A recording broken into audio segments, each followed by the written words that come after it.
What kind of person storms into a television studio, bypasses security, and threatens the most powerful man on late-night television with physical violence? Who humiliates themselves so completely on live TV that silence becomes louder than laughter? And who betrays a mentor so deeply that their name is erased as if it never existed? Behind the bright lights, polite applause, and polished smiles of American television's golden age, there existed a darker reality, one never discussed on air. While millions believed The Tonight Show to be a sanctuary of laughter and charm, insiders knew it could also be a courtroom. And behind Johnny Carson's desk, unseen by cameras, existed a silent list.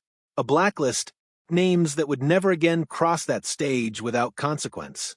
Johnny Carson didn't scream. He didn't fight. He didn't expose guests with rage.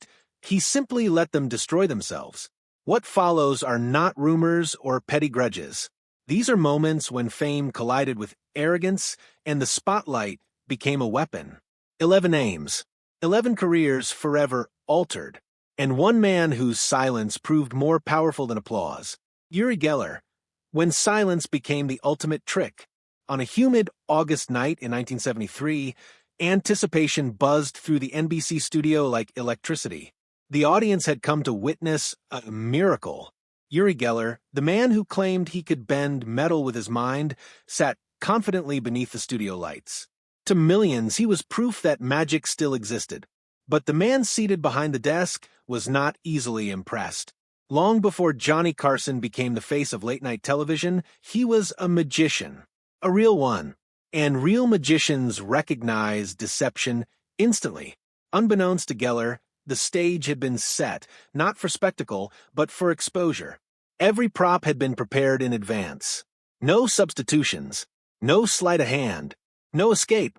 When Geller reached for the spoon, time slowed. Seconds passed. Then minutes. The metal refused to bend. The audience shifted uncomfortably. Geller tried again. Nothing. Johnny Carson said nothing. 22 minutes passed. 22 agonizing minutes of failure broadcast live across America. Geller's confidence crumbled. Excuses followed. Pressure. Fatigue. Energy blocked. Carson remained still, arms crossed, watching. The silence did all the talking. When Geller finally left the stage, he believed his career was over. Ironically, it wasn't, but in Johnny Carson's mind, something far more important had been exposed, a fraud stripped bare by the absence of confrontation. Joan Rivers, the betrayal that could never be forgiven. For nearly 2 decades, Joan Rivers was more than a guest. She was family. Johnny Carson trusted her, groomed her, gave her the chair when he was absent. To the public, she was the heir apparent. To Carson, she was something closer to a daughter. Then came ambition. When a rival network offered Joan her own show, it should have been a moment of celebration. Instead, it became a secret, and secrets are poison to trust. Johnny didn't hear the news from Joan. He heard it from others. The phone call that followed lasted only moments. No shouting, no accusations, just a cold acknowledgement and a click. That sound marked the end of an 18-year relationship.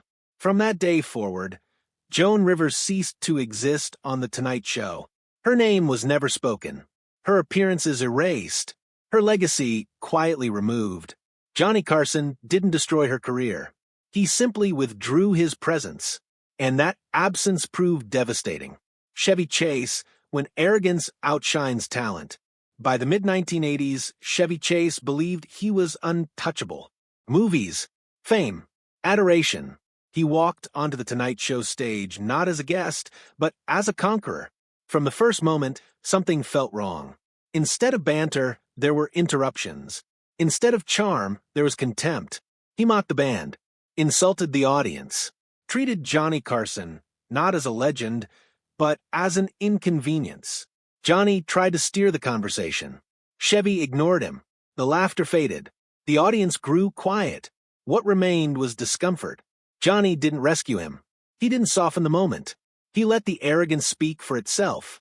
When the segment ended, there was no warmth backstage, no invitation to return. Chevy Chase left believing he had dominated the room. He didn't realize he had sealed his fate. Oliver Reed, The night respect was drowned. Oliver Reed arrived drunk. Not charmingly drunk.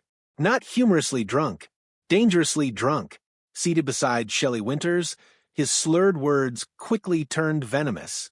He mocked women, belittled talent, spoke with the entitlement of someone who believed consequences didn't apply to him.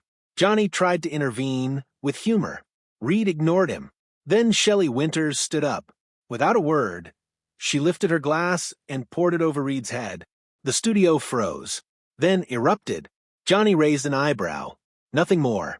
Reed sat soaked, humiliated, exposed. That cold splash did what words never could. It stripped him of power. Jerry Lewis. When ego becomes exhaustion. To audiences, Jerry Lewis was comedy royalty. To Johnny Carson, he was work. Hard labor.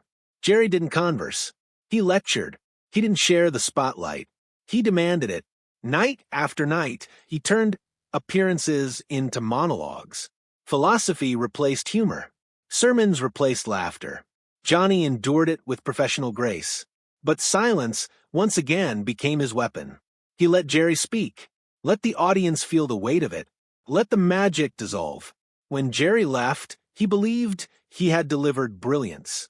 Johnny believed he had survived. The door closed quietly. Bob Hope, when legends stopped listening. Bob Hope was untouchable. A national treasure. A living monument. But monuments don't adapt. Every appearance became scripted. Every answer rehearsed. Johnny's questions went unheard, replaced by memorized jokes and promotional lines.